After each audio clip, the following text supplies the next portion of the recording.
गत काही दिवसांपासून सुरू असलेल्या सततच्या पावसामुळे शेतपिकांच्या झालेल्या नुकसानीचे पंचनामे करून हेक्टरी 25,000ची मदत देण्याच्या मागणीसाठी टोकाचे पाऊल उचलत स्वाभिमानी शेतकरी संघटनेचे नेते रविकांत तुपकर यांच्यासह 4 कार्यकर्त्यांनी एका नुकसानग्रस्त शेतकऱ्यांच्या शेतात स्वतःला गाडून घेतले होते।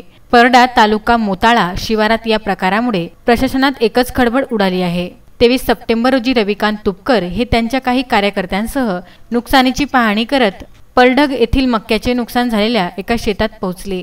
दरम्यान त्यांनी प्रशासनाचे लक्ष वेधण्यासाठी शेतात गाडून घेण्याचा निर्णय घेतला।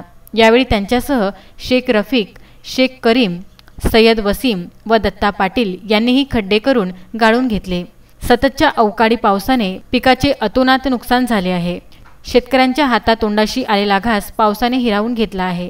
त्यामुळे शेतकरी आर्थिक संकटात सापडले आहेत। अवकाळी पावसाने झालेल्या नुकसानीचे तात्काळ पंचनामे करून शेतकऱ्यांना हेक्टरी 25,000 रुपयाची नुकसान भरपाई द्यावी अशी मागणी स्वाभिमानी शेतकरी संघटनेचे नेते रविकांत तुपकर यांनी 21 सप्टेंबरला जिल्हाधिकाऱ्यांमार्फत मुख्यमंत्र्यांकडे केली होती।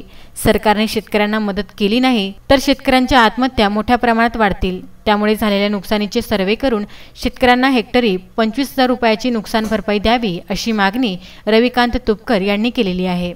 या वर्षी कसंबसं शेतकऱ्यांचं पीक समाधानकारक दिसत होतं, परंतु अचानक आलेल्या पावसामुळे आणि वादळी वाऱ्यामुळे शेतकऱ्यांचं मोठ्या प्रमाणामध्ये नुकसान झालेलं आहे। मग आज आम्ही जे शेतामध्ये मोताळा तालुक्यामध्ये बुलढाणा जिल्ह्यातले आहोत, या शेतकऱ्याची मका पूर्णपणे उद्ध्वस्त झालेली आहे। आज आम्हाला ही परिस्थिती बघावल्या गेली नाही। सरकार पंचनामे सुद्धा करायला तयार नाही, 1 रुपयाची नुकसान भरपाई द्यायला तयार नाही।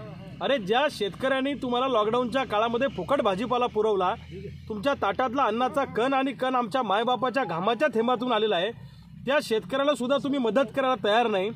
आज परिस्थिती अत्यंत वाईट आहे। गेल्या वर्षीचा खरीप वाया गेला, रब्बी हंगाम वाया गेला आणि यावर्षी तीच परिस्थिती आहे। या बुलढाणा जिल्ह्यामध्ये 10,000 हेक्टरच्या वर पिकं उद्ध्वस्त झालेली आहेत।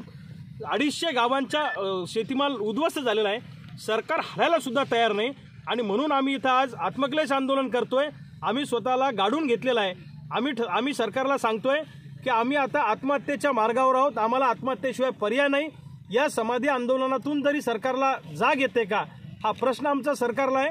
आणि या सरकारला किती शेतकऱ्यांच्या आत्महत्या पाहिजे, किती शेतकऱ्यांचे बळी पाहिजे, आमच्या रक्ताचा नैवेद्य सरकारला पाहिजे का, मग सरकारला जाग येईल का, हा सरकारला आमचा सवाल आहे। जोपर्यंत पंचनामे आणि नुकसान भरपाई आम्हाला मिळत नाही तोपर्यंत हे आंदोलन थांबणार नाही।